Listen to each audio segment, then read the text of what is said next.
We'll go ahead and get ready for this evening. Of course, tonight we're continuing on with our Matthew study. I won't speak to this one, but optimistic. So, of course, we'll be getting into chapter 2. But beforehand, we'll go ahead and count the prayer.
All right. Hopefully folks can hear me. If not, I can't help you. I do not perform miracles, nor should I be expected to perform miracles. Anywho, first and foremost, happy Father's Day to all the fathers out there. Thank you. Secondly, good to see you all this evening. Hope you're all doing fine, or at least in good spirits regardless. Matthew chapter 2. Before we get into that, though, my favorite part, give me 3 things about chapter 1 that we talked about. Matthew was a tax collector. Yes. What else? Genealogy. One more.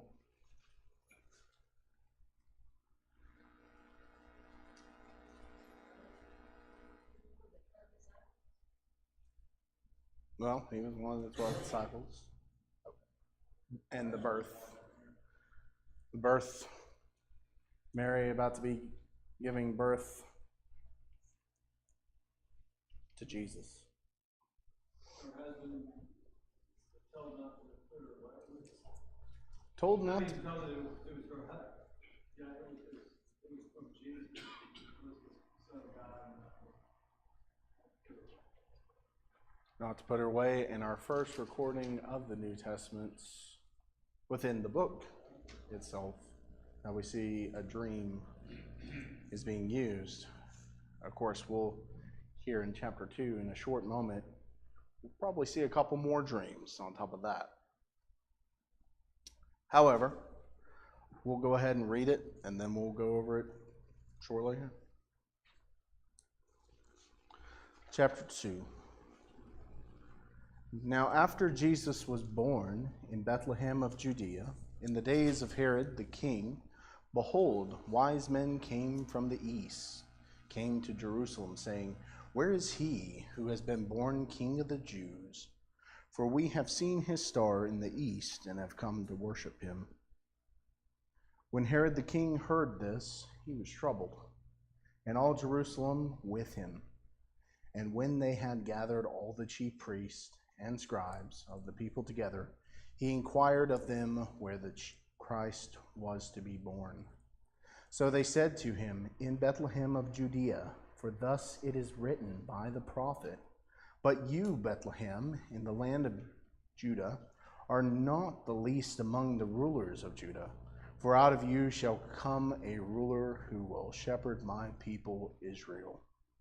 Then Herod, when he had secretly called the wise men, determined from them what time the star appeared. And he sent them to Bethlehem and said, Go and search carefully for the young child, and when you have found him, bring back word to me, that I may come and worship him also. When they heard the king, they departed, and behold, the star, which they had seen in the east, went before them, till it came and stood over where the young child was. When they saw the star, they rejoiced with exceedingly great joy. And when they had come into the house, they saw the young child with Mary, his mother, and fell down and worshipped him. And when they had opened their treasures, they presented gifts to him, gold, frankincense, and myrrh. Then, being divinely warned in a dream that they should not return to Herod, they departed for their own country another way. Now, when they had departed, behold, an angel of the Lord appeared to Joseph in a dream, saying, Arise, take the young child and his mother, flee to Egypt, and stay there until I bring you word. For Herod will seek the young child to destroy him. When he arose, he took the young child and his mother by night and departed for Egypt, and was there until the death of Herod, that it might be fulfilled, which was spoken by the Lord through the prophet, saying, Out of Egypt I call my son.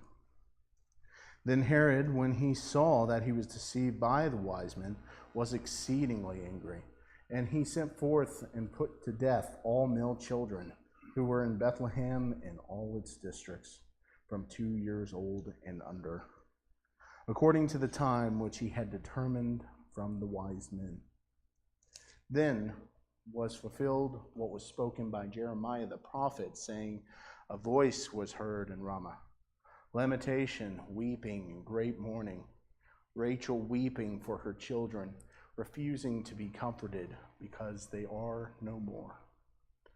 Now when Herod was dead, behold, an angel of the Lord appeared in a dream to Joseph in Egypt, saying, Arise, take the young child and his mother, and go to the land of Israel.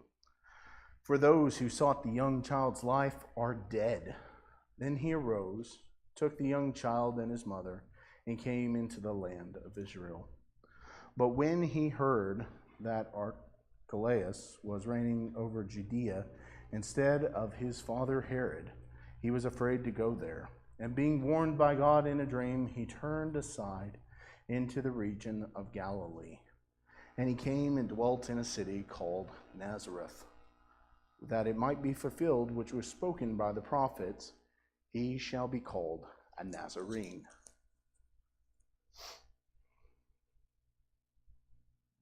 Some heavy stuff, for sure. Well, let's get into it. Now, after Jesus was born in Bethlehem of Judea in the days of Herod the king, behold, the wise men from the east came to Jerusalem. Bethlehem, in Hebrew, means house of bread. So it's fitting that the bread of life should be born there. It was located in the territory belonging to the tribe of Judah, being situated about maybe 6 miles south from Jerusalem. So if you happen to have one of these little maps in your Bible, this would be a really useful tidbit, but I don't have a map. So just Jerusalem's right here, 6 miles down. Bethlehem. It was about 2 hours of distance by foot, and its earliest name was Ephraim or Ephratah. It was the home of Ruth and was called the city of David. Now Herod, so-called the king, to distinguish him from the other Herods, we know him as Herod the Great or Herod the First. By saying that Jesus was born during the days of Herod the king is the nearest Matthew comes to giving the birth year of Christ. Herod was a descendant of Esau. He had obtained the kingdom encompassing Judea, Samaria, Galilee, Perea, and Idumea. Herod became a Jew by religion, but he was not a Jew in heart. He actually hated the Jews. He hired and fired priests, and to please himself and the Jews, he rebuilt the temple, which was one of his more noticeable buildings that he did. By birth, he was an Idumean. His reign began about 40 through 37 BC. Now, our calendar, which counts years from the Lord's birth, was invented in 1532 by Donius Exugu. That is probably not the way it's supposed to be said at all, but I researched this. He wanted to change the current system, which was based on the main one, reign in Rome. His plan was to base the calendar on the year of Christ's birth. Of course, it had been determined that he made a 4-year error when he fixed the birth year as 753 years from the founding of Rome, which apparently was the only mistake on the calendar bit. We learned from Luke 1:26 and 27, and 2:1-4, that Joseph and Mary lived in Nazareth prior to their marriage, which this is very interesting. As we see a little bit later, in a particular verse, it says that they came to him in a house. Now, correct me if I'm wrong, but I thought the Lord was born in a manger for a stable. So, did we find our first contradiction in the Bible, or what's happening here? With the stable, sometimes in the house, the bottom part of the house. And I've read that other animals, and sometimes in the place. And then It could have been. Any other thoughts?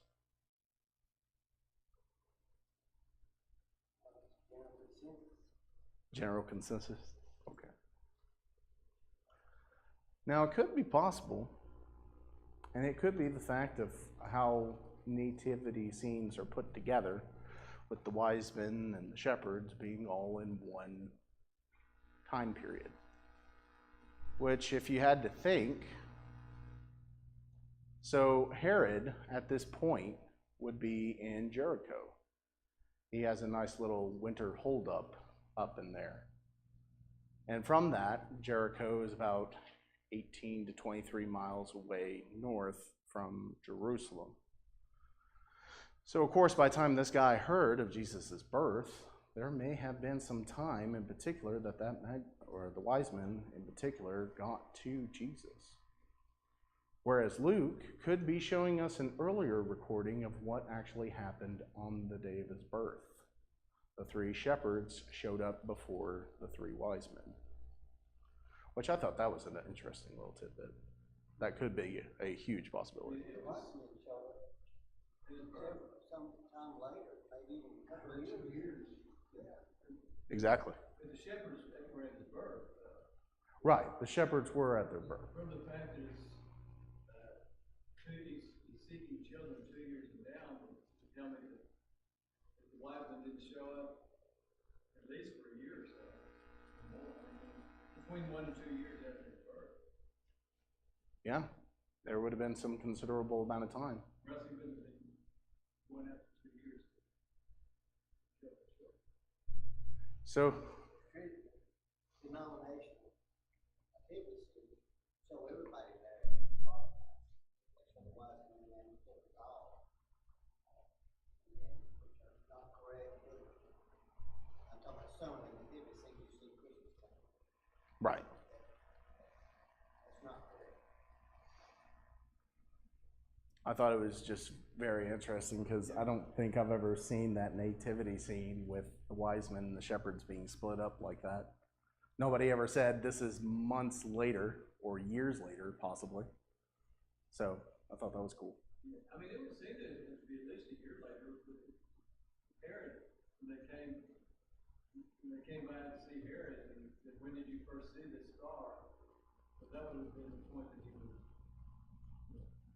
felt that Jesus was born, and then when it came time to see, he said he would take care of his children 2 years on down. So it sounds like there's somewhere between 1 and 2 years of Jesus' birth. Yeah. Like I said, I mean, I never considered that until I read that, and I was like, huh, I wonder how many other people don't know that. I mean, verse 3 says, when Herod heard that he was born in Bethlehem, he was disturbed about that. So he heard about it. Well, he didn't send those men, wise men out to ask if he heard all this. So they wouldn't send them out that night and got there anyway. Right. We don't know when Herod caught wind of this anyway. No internet or anything, communication, I don't know. I guess it was done by word of mouth, a courier or someone. So it would have been a time span in between the birth and the wise men came to Jesus anyway. Now, unfortunately, I didn't have time to look up this in particular, but did the shepherds happen to be told not to relay anything per se, or did they go away rejoicing and shouting? They told them what? Were they told not to tell where Jesus was, or? Well, I mean, it says the dream was told to go back a different way. So it seems though the guy told him. It's interesting to me that they brought gifts, and that's exactly what Jesus parents needed. Go to Egypt, to meet the other, and I always thought that was interesting. God provided, that. And you think if you asked, if Herod asked wise men where Jesus was, exactly where Jesus was, or they could give an area, but if they were following the star, this guy knew that where Jesus was exactly, And that's why I guess he told them, we can find him. Maybe that was the only ones that could really see the star. Harry couldn't see the star, he would have followed. He probably would, if he knew what it meant. He seemed to have did, the guy told him wise men what it meant. Herod seemed like a really mean thug, so I don't know if he himself would have got out to go, but. He thought it was going to do something to his brain, I'm sure it would. Do you have some? I was just always wondering too if the star was like a thing for that application. And I always thought it was at his birth, but now it's not. It's not, not when he was born. So has it been for this whole time? And, it just not something. I mean, that's. I've seen things that said it was a nova. It sounds like it's really just something that God used, right? How fast does light go? Wow. Thank you, Sandy. The mystery is solved.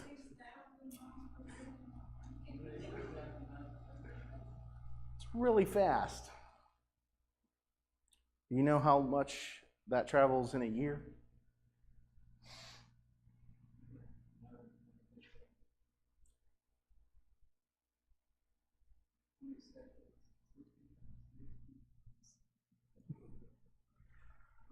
I gotta look it up.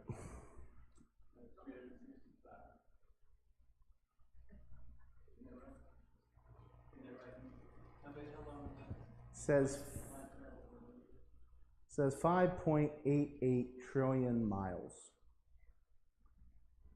That's fast. No, that's in a year. If light moved that fast, we'd all be Swiss cheese.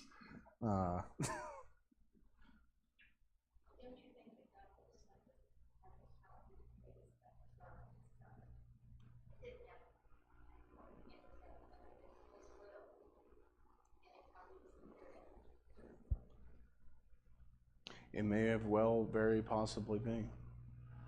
Because even the nearest star itself, according to most people, would come from Andromeda. And that is hundreds of thousands of light years away. Yes. Okay. To this galaxy. I would shake your hand as I concede. Touche. Okay, the nearest star to us is the sun. The next one is Andromeda. That one, yes. But light is really fast, which also, if you hadn't considered it, is also a great time travel device that you can look up into the sky, because if you see a star exploding, well, it already exploded. You're just looking in the past just a couple minutes before it exploded. Now, there are some people in particular that announce that this was a nova at this point in time, scientifically. And I say that very loosely. But it could also be a strong divine sense. You would think that it's because he came, it moved and then seemed to stay right over. Baby. Jesus. That's a guy in the Bible. Yes, because God was God. God's in control. Which is another interesting thing, because if you look at the sky every single night, you'll find it's not the same. It shifts a little differently. But this star in particular was always in the same spot. So if that says anything cool, it does to me. That is really sweet. The stars usually pretty. They're moving such light. It's like sometimes in October you'll see different constellations versus summer. Yeah. That's just a tip for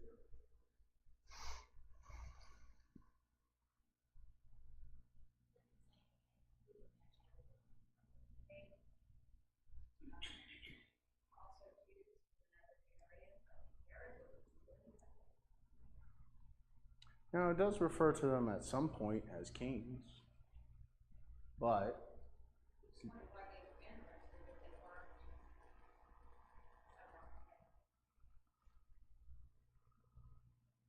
well, it depends, because you have to think of these magi in particular as, well, wise men, scholars.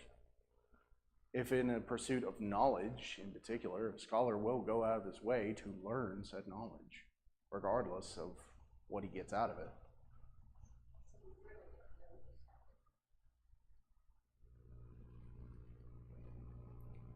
We don't really know, but we do know that they went their own way after seeing Jesus.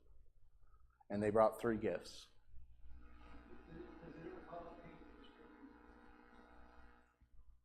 Let me take a gander.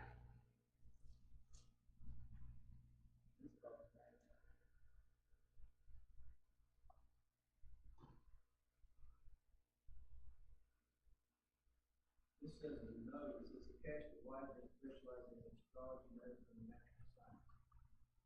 Yes. Or science. Scientist. Science. Astrology. Astrologist. Aliens. No. So the song isn't exactly right. But which one you worried about? Oh, the Christmas song. Yes. Now, of course, the popular set is always 3 of these wise men in particular. And of course, we know that is denominational in sense. And of course, some folks have even gone so far to name these wise men, like Balthazar. And to where you can look in the scriptures of both Matthew and Luke, which is the only 2 parts of his childhood in particular, they're not there. So, well, yeah, it's mainly from that. In particular, most people think it's just 3 men, 3 gifts. Has anybody ever lifted a bunch of gold? Is that light?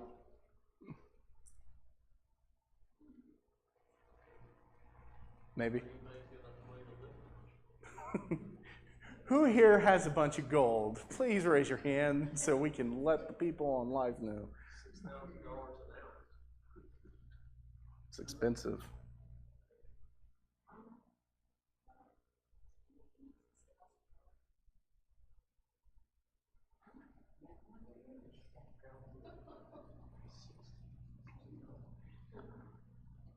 Although the rate that they talk about gold back in the day, I mean, you think about El Dorado, and I'm like, but these guys had gold left and right.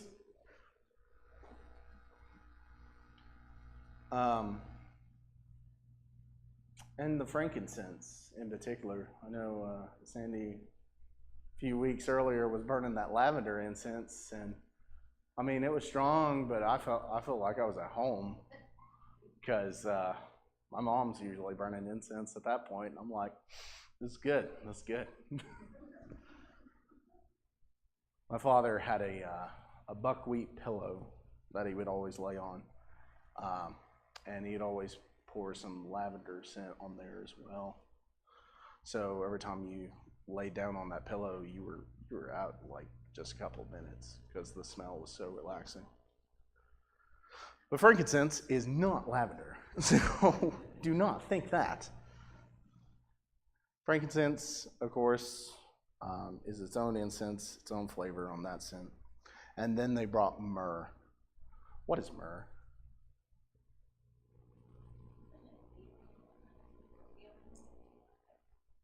Close.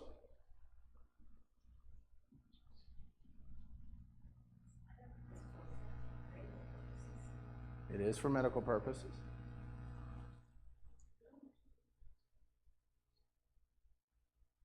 What happens when people die? It's a perfume of the ancient world of the dead. Myrrh. Yeah. Now, these 3 things in particular may have funded that trip to Egypt in particular that we're going to read later on, or reread. However, these 3 gifts in particular, if you think about them, represent something very foreshadowing here. Whereas the gold represents the royalty, kingship of Jesus in particular. Royal folk were always given the gold. And it's very rare and very expensive. Frankincense, the incense that the priest would light in the middle of the tabernacle for prayers. That's also the foreshadowing. As Jesus, it becomes our high priest, as said in Hebrews. And then finally, myrrh. Who wants to take a crack out of that one?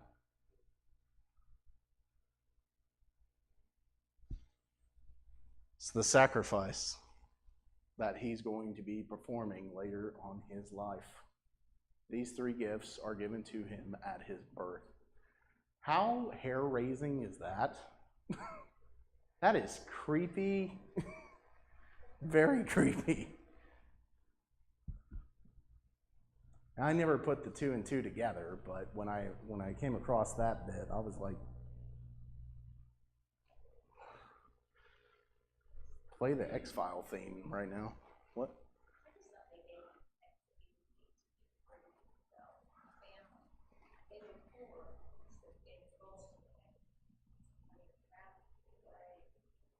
Well, it's as Sandy said, it probably was for them to be able to go on their trip to Egypt in particular and come back.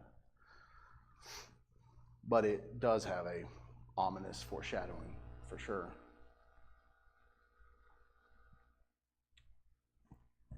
So that's really cool.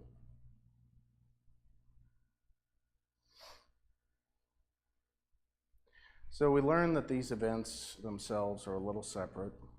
These wise men in particular saw a miraculous event, which, due to Matthew's inspired report here, is officially, as some people say, canon within realistic, historical, documented tales. Now, of course, when Herod the king heard this, he was troubled, and all of Jerusalem with him. Herod learned of the Magi's request and announcements, as did all the city. It must have created quite a stir. Of course, the king demanded of the chief priests and the scribes where the Christ was to be born. These priests were religious leaders, and scribes made copies of the Old Testament that kept public records, and they were well aware of the place. The scriptures said the Messiah would be born. Thus they cited Micah 5:2. But thou, Bethlehem, Ephratah, though thou be little amongst the thousands of Judah, yet out of thee shall come forth unto me, that is to be the ruler in Israel, whose goings forth have been from of old, from everlasting. Of course, Herod was nearing the ending of his reign, and was naturally concerned about someone else starting a new dynasty. And of course, he asked for these magi, these wise men in particular, and asked pointed questions regarding the time the star appeared, so he may come and worship him also. Of course, his later actions showed his real purpose in a truly terrifying situation. I could not imagine someone of a leadership ability today that would point out, go ahead and kill all children under the years of 2. That's a little sick, to be honest. Sorry. Iran giving up water for kids. Yeah.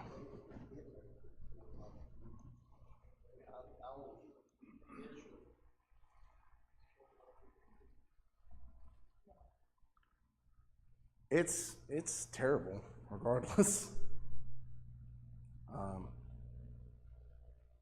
And yeah, I understand in some locations in particular that's still true. And there's families out there that don't rest ever. They don't ever get peace. Yes. I was just thinking, every little detail is laid out now. Nothing goes for a chance, like even the gifts, like we're showing. But if Herod found out, then there would be limitations in the whole countryside because of the children dying. So everything is exactly as he planned, which is awesome. The glimpse of the bigger picture. And yes, there's a bunch of fulfillment for sure in these particular verses.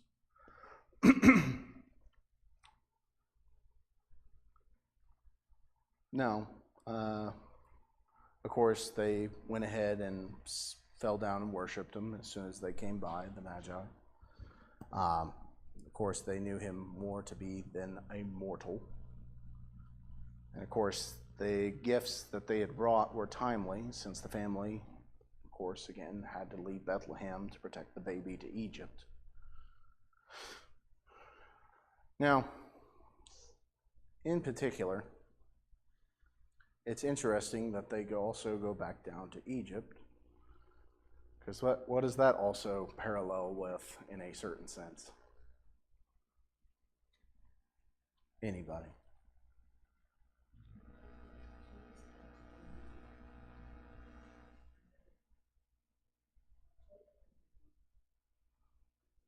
They all came into Egypt.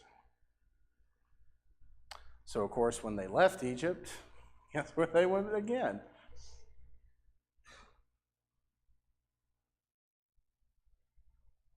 If you had to tell Moses to hold up a mirror, would you see Christ looking back?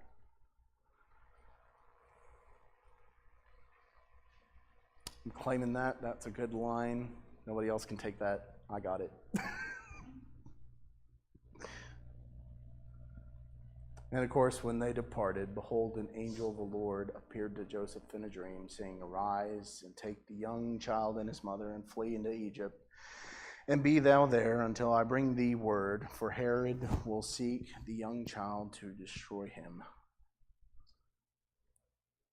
Of course, Joseph was warned about Herod's evil plan.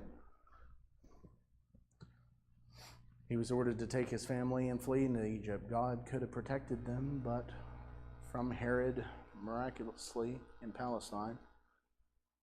But at least one additional purpose for sending them to Egypt, as she claimed it there, it was to fulfill what was said. Joseph was instructed to remain there until the angel brought word when it was safe to return. Verse 14, when he arose, he took the child and his mother by night and departed into Egypt. And so he did. He departed for night, and the picture of these events is clear. Joseph received the miraculous dream while asleep. He fled, and Jesus was at least 40 days old when the Magi came to worship him. That is, if they went the fastest possible route. No stops, no breaks.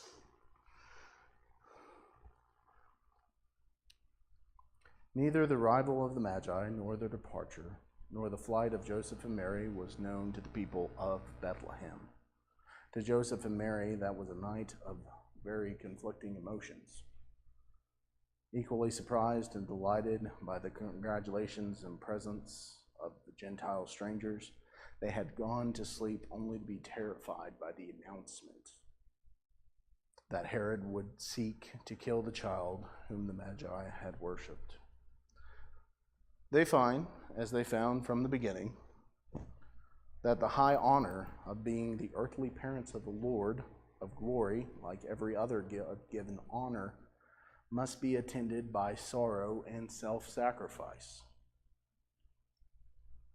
That's very interesting.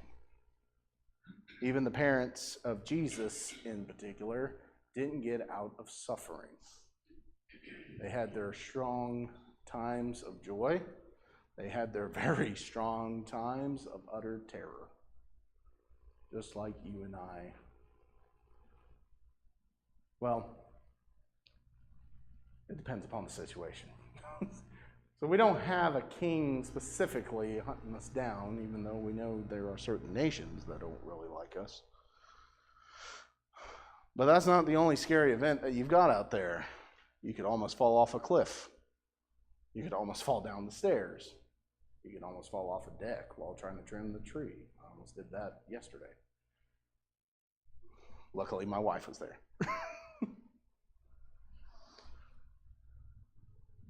there's a lot of scary things that could happen to you within the blink of an eye.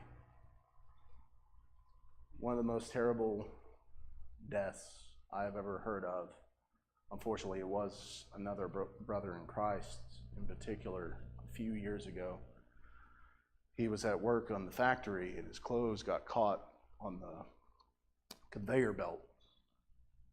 He ended up getting crushed in the machine. He had a wife and 2 kids he left behind. There is a lot of terrifying things that could happen to you out there. So, even though you think for even a brief moment, oh, I'm suffering because I'm not good enough. Was Jesus not good enough? Was Mary not good enough? Was Joseph not good enough? Pick any person in the Bible. Were they not good enough? Well, as we clearly know, since God sent His Son for us to die for our sins, yeah, I think we're enough.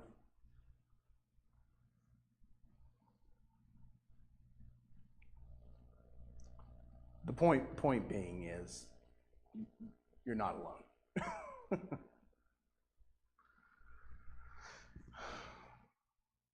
So we got about 3 minutes in particular, but I will go from 2:18. No. 22. We'll go to 22. Well, 22, 23, and 24. Well, when they heard that Archelaus did reign in Judea in the room of his father Herod, he was afraid to go thither. Notwithstanding, being warned of God in a dream, he turned aside into the parts of Galilee, and he came and dwelled in a city called Nazareth, that it might be fulfilled which was spoken by the prophets, he shall be called a Nazarene. Now, here's an interesting bit. Where and what prophet is he quoting? He shall be called a Nazarene.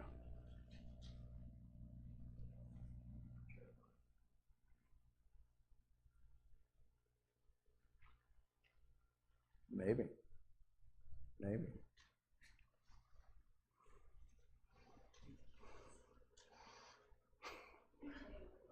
Do tell? Okay. It's actually possibly quoted from a prophet whose message was not part of the Old Testament. It is nowhere in the Old Testament. It is a trick question. Only a few of those old prophets left written messages. Not everything that was recorded down was recorded in this book. If it was, that's a lot bigger history book than we want, and probably has no relevance for anything that we need for that. As stated before, God planned this perfectly. And He gave us enough information to go, yeah, it happened. So, other than that, we see quite a few dreams in this one as well. I'm starting to think, why didn't anybody ever come up with a phone service called DreamWorks? Or, well, I know that's an animation studio, but still, something with dreams in it. And as we'll see later in the future, when we get into other Matthew bits, that's not the last one. So, you're ready to dream some more. Anywho, I finally got to the right amount of time, so we did well this evening. Congratulations all. But we will be back very shortly. Appreciate you all. Thank you so much.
Yeah, I forgot to stop it.